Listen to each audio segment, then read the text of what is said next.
Welcome to the Rum Revival. My name is Arminder, and in this video I'm highlighting what I think are the best rums for beginners. Maybe you're brand new to rum and you're not sure where to start or what to buy. No worries. I'm here to lay out a number of bottles that I think are great introductions to the wide world of rum for any beginner. Now before I move on to the list, there are a couple of caveats to keep in mind. First, I'm focusing this list on rums to sip on rums that I think make for a great sipping experience for beginners. And that's not to say you can't make cocktails with these rums, you absolutely can, but the primary focus here is on sipping. The next caveat is that I purposely pick bottles that cover a wide range of different countries, producers, and flavor profiles.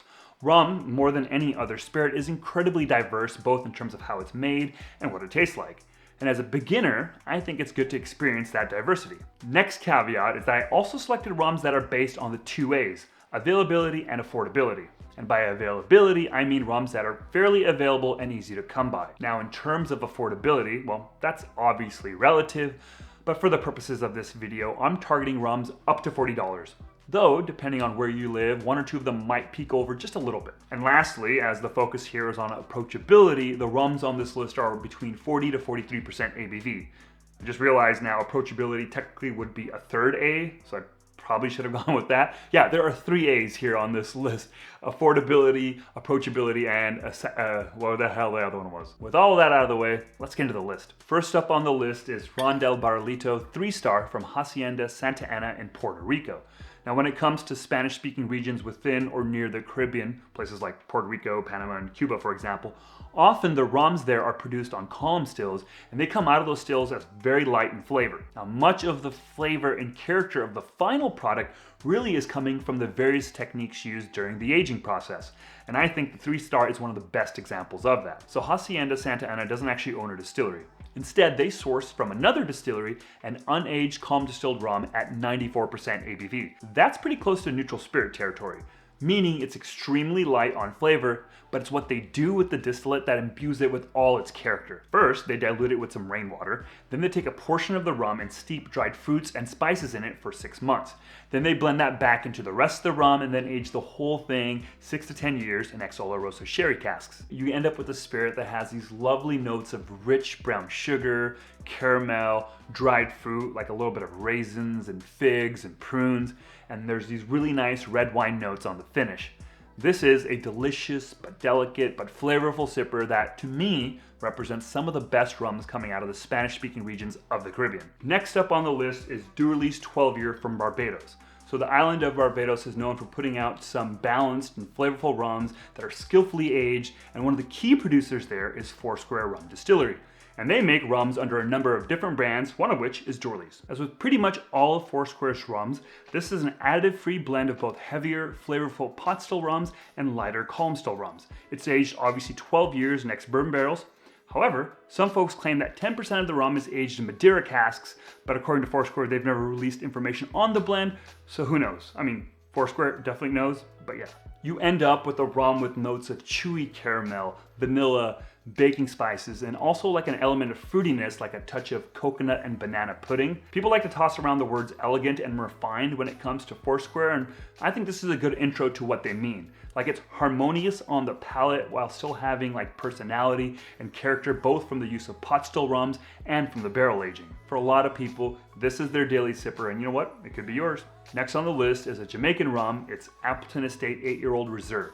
Now, rums from Jamaica are often characterized as having pungent aromas and flavors that veer towards fruits like overripe banana and pineapple, and folks like to describe that as funk. Now, Appleton is probably the most widely available Jamaican rum brand in the market, and while their core rums don't have as strong funky notes as a lot of other Jamaican rums, I think their lighter touch actually makes them great introductions to the category.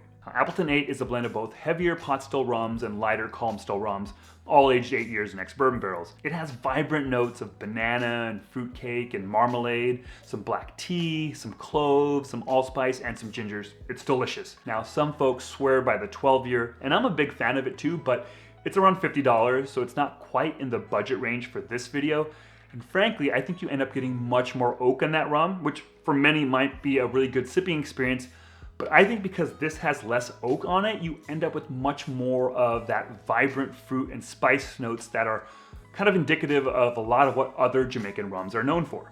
This is a delicious sipping rum, but it's also a great rum for making cocktails with. Like, it makes a fantastic Mai Tai. Next up is Eldorado 12 Year from Demerara Distillers Limited, the only rum distillery in Guyana. Now, Demerara Distillers has some of the most iconic and old stills in the rum world. These stills are capable of producing rums with such specific character and personality. Their rums are often associated with being rich and heavy, and sometimes oily, with a savory, smoky, woody leather profile. So I think Eldorado 12 is a good, affordable intro into that particular flavor profile that you'll find not only in Eldorado's higher end offerings, but also in Navy rum blends and a lot of single cask, single still offerings of their rums from third-party bottlers. Now, this is a blend of 12-year-old pot and calm still rums, some of which are made from stills made out of green heartwood. On the palate, you're going to get these notes of sweet and savory plum, some chocolate, some cola, and like the lightest touch of smoke, wood, and leather. Now, I wish this wasn't just 40% ABV. Like, I'd take that extra 3% for sure. That being said, there is like this perceived sweet savoriness that still makes this, I think, a great after dinner rum. Now, up until now, all the rums that I featured are made from molasses, but a small percentage of the world's rums are instead made from fresh pressed sugarcane juice. And Martinique and the other French islands of the Caribbean are known for producing rums made entirely from cane juice. Now, these rums from those islands are known as rum agricoles, and they're characterized as having grassy, vegetal, herbaceous notes due to the use of cane juice. Now, unaged rum agricoles are like full-on green and grassy. It's a flavor profile that isn't necessarily newcomer friendly. I mean, it took me years on my rum journey before I started enjoying sipping them, so I think the best place for a beginner to start is with an aged rum agricole. Here, the barrel aging will provide some of those more familiar oaky notes that you're used to with other spirits, and then, depending on how long it's been aged, you'll get less and less of those green grass notes. So my recommendation for an aged rum agricole is Terroir Volcanique by Rum JM out in Martinique. So this is a blend of column distilled cane juice rums aged a minimum of 3 years in American oak barrels that have varying levels of pretty heavy charring to them. This has some lovely smoky and woody notes from that heavy charring, plus there's this earthy nutmeg note that I really love. And all of that is balanced by some creme brulee, stone fruit, and subtle green grassy notes. It's incredibly dynamic on the palate. Now, the last pick is Chairman's Reserve Legacy from St. Lucia Distillers, who just happens to be based out of the island of St. Lucia. While rums from Barbados, Jamaica, and Guyana might take up the lion's share of focus in the rum enthusiast world, the rums coming from St. Lucia Distillers are absolutely worth checking out.